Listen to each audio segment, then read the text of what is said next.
देवी, देवी, देवी उर्वशी, आंखें खोलिए, आंखें खोलिए देवी।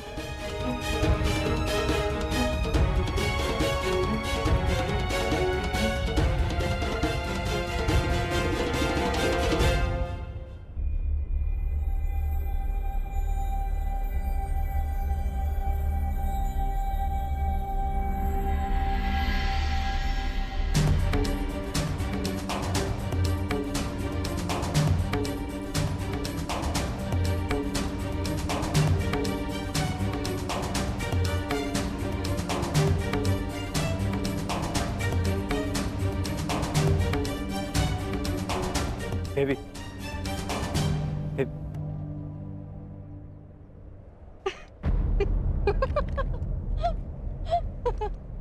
आप हंस क्यों रहे हैं? एक ब्रह्मचारी का ब्रह्मचर्य टूटते देखा तो अपना हाथ से रोक ही नहीं पाए। बस एक स्त्री को छूकर तुम्हारा ब्रह्मचर्य व्रत तो टूट गया वीर। अब तो मेरा हृदय मत तोड़ो, मुझे प्रेम दान दो। असंभव। रुको अर्जुन,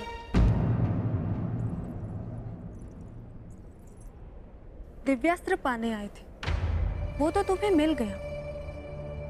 अब यदि साथ में मेरा प्रेम भी मिल रहा है तो उसे छोड़ने की मूर्खता क्यों?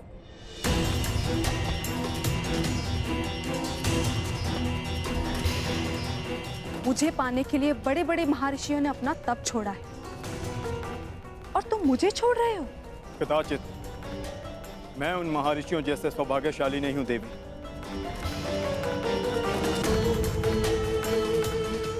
मुझे केवल महायुद्ध की रणभेरी सुनाई देती है। अपने बाणों से शैया पर लेटे शत्रु के शव दिखाई देते हैं। सावधान अर्जुन, तुमने स्वर्ग की सबसे सुंदर अप्सरा की कामना पूर्ति करना अस्वीकार किया है। मैं तुम्हें श्राप देती हूं अर्जुन कि तुम इसी क्षण जीवन भर के लिए नपुंसक हो जाओगे।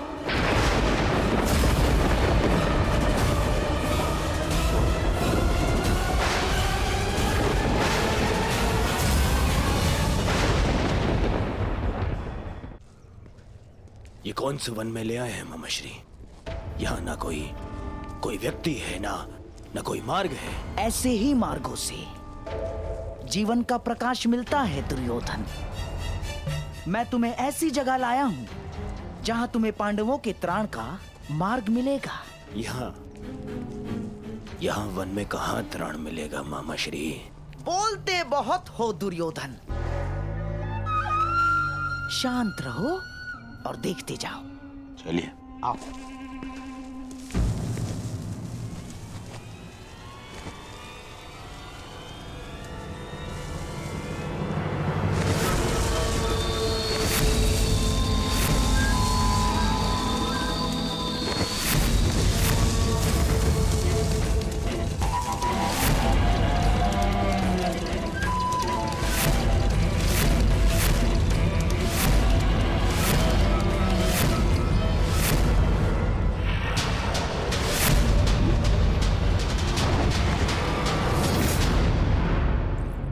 रुकिए।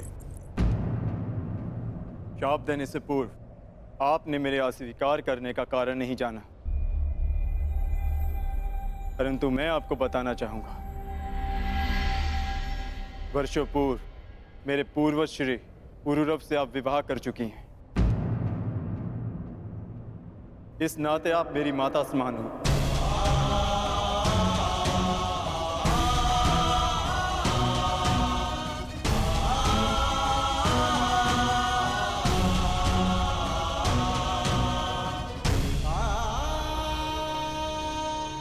एक माता और पुत्र के बीच ममता का संबंध हो सकता है,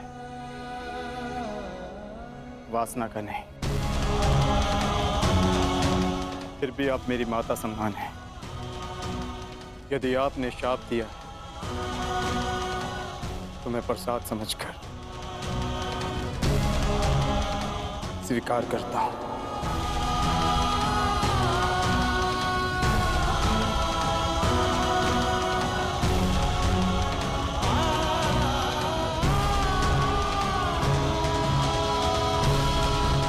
मुझसे अनजाने में एक कैसा पाप हो गया देवराज। अब क्या किया जाए? श्राप को वरदान में परिवर्तित किया जा सकता है उर्वशी। मेरी इच्छा है कि तुम इस श्राप को वरदान में परिवर्तित करो।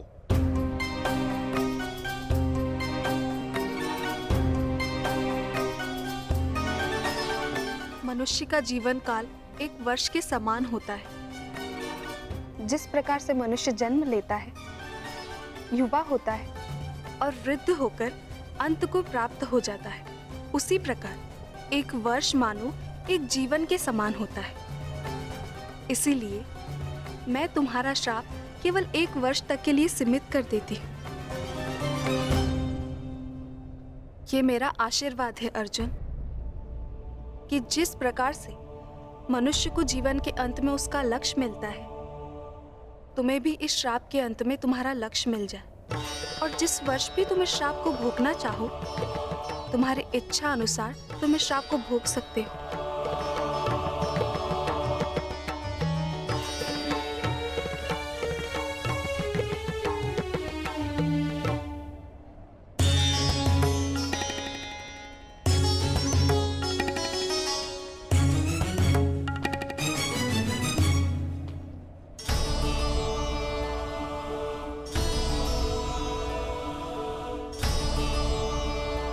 विजयी भाव।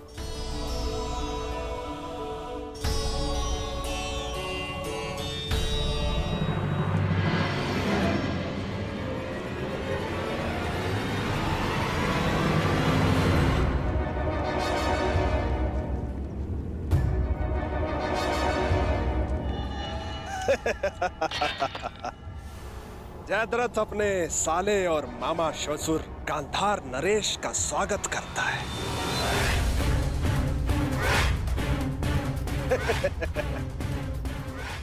जीजा जी आप यहाँ? हाँ साले श्री, मैं बिना सूचना दिए अवश्य आए हैं जामाता श्री, परंतु बिना कारण के नहीं ना, क्योंकि इस समय मेरे दुर्योधन को आपके अर्थात उसके बहनोई से तुरंत सहायता की आवश्यकता है। ऐसी क्या सहायता की आवश्यकता पड़ गई मामा श्री? आवश्यकता है जामाता श्री, क्योंकि मेरे दुर्योधन के जीवन में सबसे बड़ा भय है पांडव, और उसका त्राण यही है कि वो सदा वन में रहे और कभी मेरे दुर्योधन को ललकारने ना आ सके। तो मैं इसमें क्या सहायता कर सकता हूँ? आप ही सहायता कर सकते हैं जामाता श्री, और कौन कर सकता है? पांडवों को अज्ञातवास में पकड़ना है।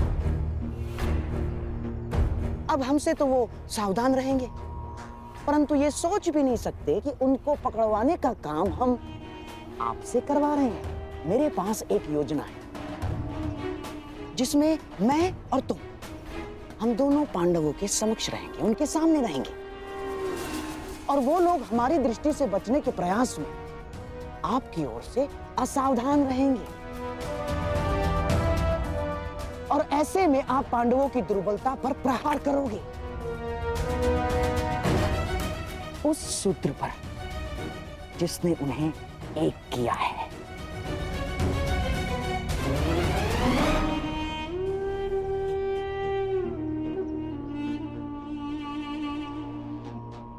द्रौपदी,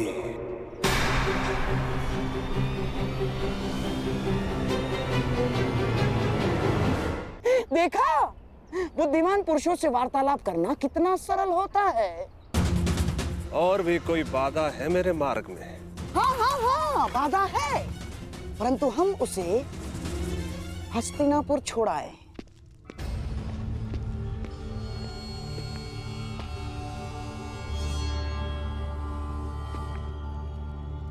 शिवराज दुर्योधन कहाँ गए? उनसे युद्ध के प्रबंध के लिए बाकी राजाओं को निमंत्रण देने के लिए आज्ञा पत्र लेना था। कहाँ गए वो?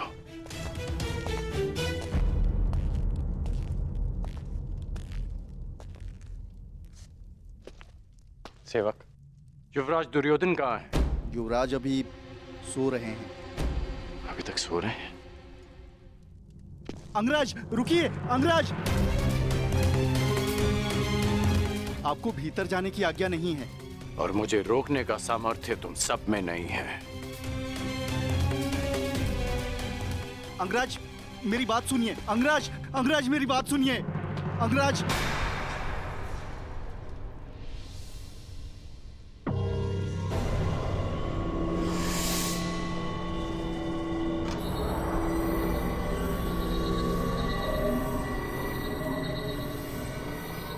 कहाँ है युवराज? मैंने पूछा कहाँ है युवराज? वो सूर्योदय से पहले गांधार नरेश के साथ निकल गए।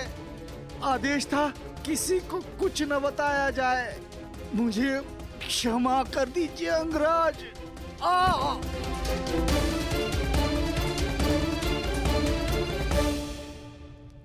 आज पांडवों का वनवास पूर्ण होने जा रहा है। अज्ञातवास की पूर्व संध्या पर युवराज कहाँ जा सकते हैं?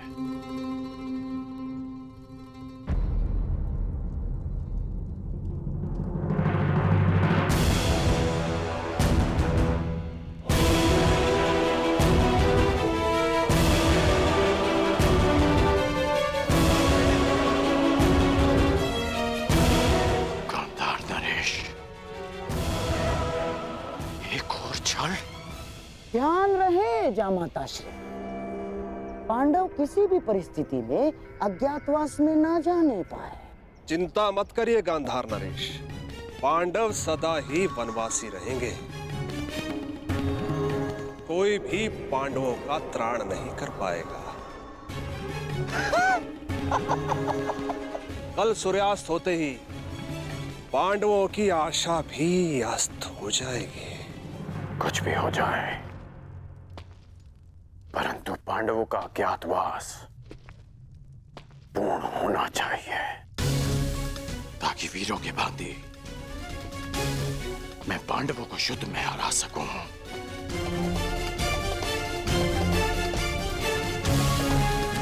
ताकि द्यूत सभा का कलंक मेरे और युवराज के माथे से सदा के लिए हट जाए।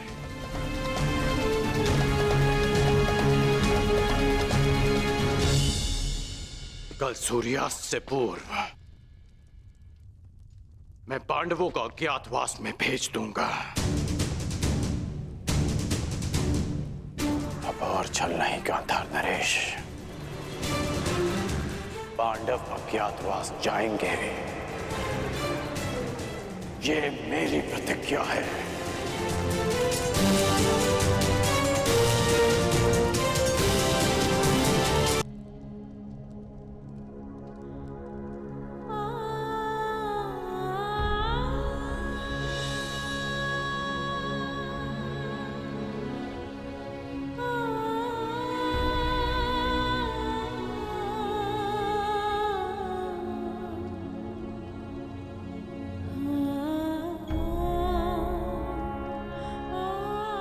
हे प्रभु, मेरे पुत्रों की वनवास की अवधि समाप्त होने वाली और अब उन्हें अज्ञातवास में प्रवेश होना है।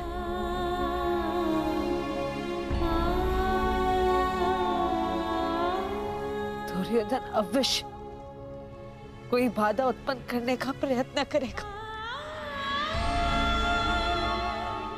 मेरे पुत्रों की रक्षा करना प्रभु।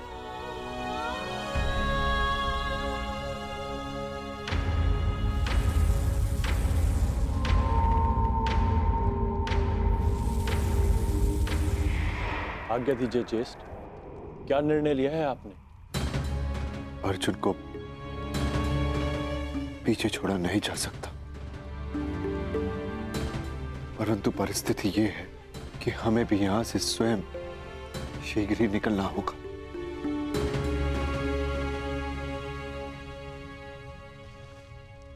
पांचाली, अज्ञातवास प्रारंभ होने में बस कुछ ही प्रहर शेष है। हमें यहां से प्रस्थान करना होगा, क्योंकि दुर्योधन हर संभव प्रयास करेगा कि अज्ञातवास में प्रवेश करते ही वो हमें पकड़ ले, और इसका परिणाम पुनः 12 वर्ष का वनवास। समझने का प्रयास करो पांचाली।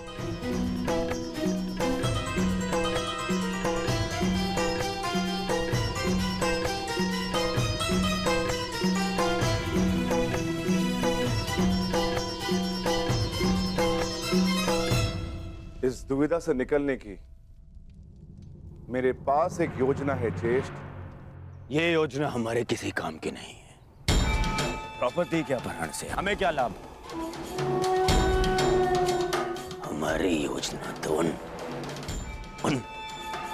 पांडवों को वनवास भेजना है। उस द्रौपदी का हरण नहीं। स्पष्ट कर दीजिए गांधार नरेश, कहीं द्यूत क्रीड़ा में जो द्रौपदी के साथ नहीं हुआ, कहीं वही करने का विचार तो नहीं है मामा श्री? नहीं जामाता श्री, आपको केवल उस द्रौपदी का अपहरण करके यहाँ इस वन में इस स्थान तक लाना होगा, बस। उसके पश्चात वो पांडव उसकी सुरक्षा करने के लिए यहाँ आएंगे। फिर हम उनसे प्रार्थना करेंगे, याचना करेंगे कि हे धर्मराज, हमें क्षमा कर दो। हमें क्षमा कर दीजिए धर्मराज, हमसे बहुत बड़ी भूल हो गई। हमसे बहुत बड़ी भूल हो गई ना, हमें ऐसा नहीं करना चाहिए था। अब आप इस द्रौपदी को मान से, सम्मान से यहाँ से ले जाएं और पुनः 12 वर्ष के वनवास का आनंद उठाइए।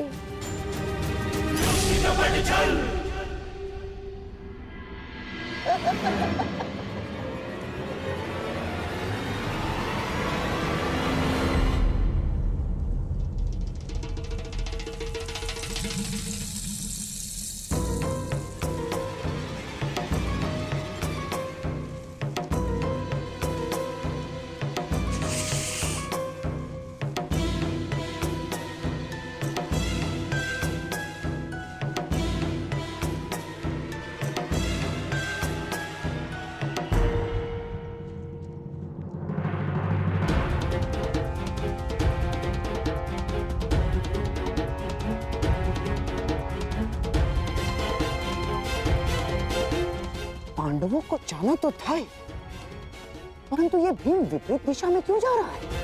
ये तो और भी अच्छा है गांधार नरेश, हमारा लक्ष्य द्रौपदी है और भीम की अनुपस्थिति में द्रौपदी का हरण और भी सरल हो जाएगा। आप नियत स्थान पर पहुंचे, यहां से जयद्रथ का कार्य प्रारंभ होता है और पांडवों की मुक्ति की आशा का अंत। आज सूर्यास्त के पश्चात ही पांडव वनवास जाएंगे।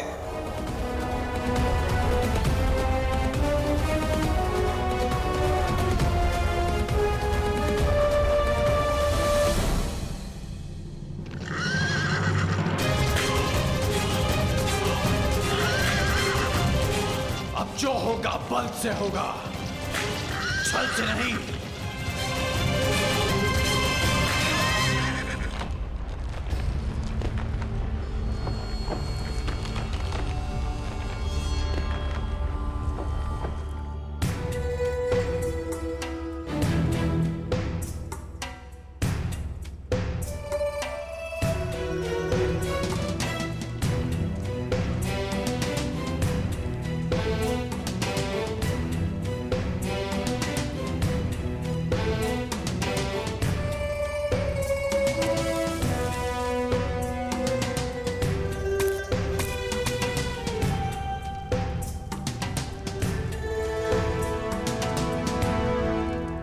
ये गुफा वनवास के समय भीम ने खोजी थी। ये की गुफा गुप्त है। यहां पर कौरव कभी नहीं पहुंच पाएंगे। जब तक भीम और अर्जुन नहीं आ जाते, हम सबको इसी गुफा में यहीं पर रहना है। अर्जुन!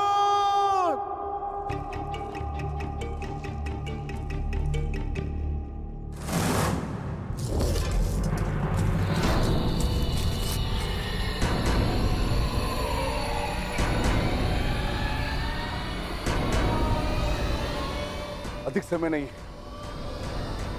सूर्यास्त होने वाला है। नकुल, सहदेव, तुम दोनों पांचाली की सुरक्षा करना, जब तक मैं भोजन का कुछ प्रबंध करके आता।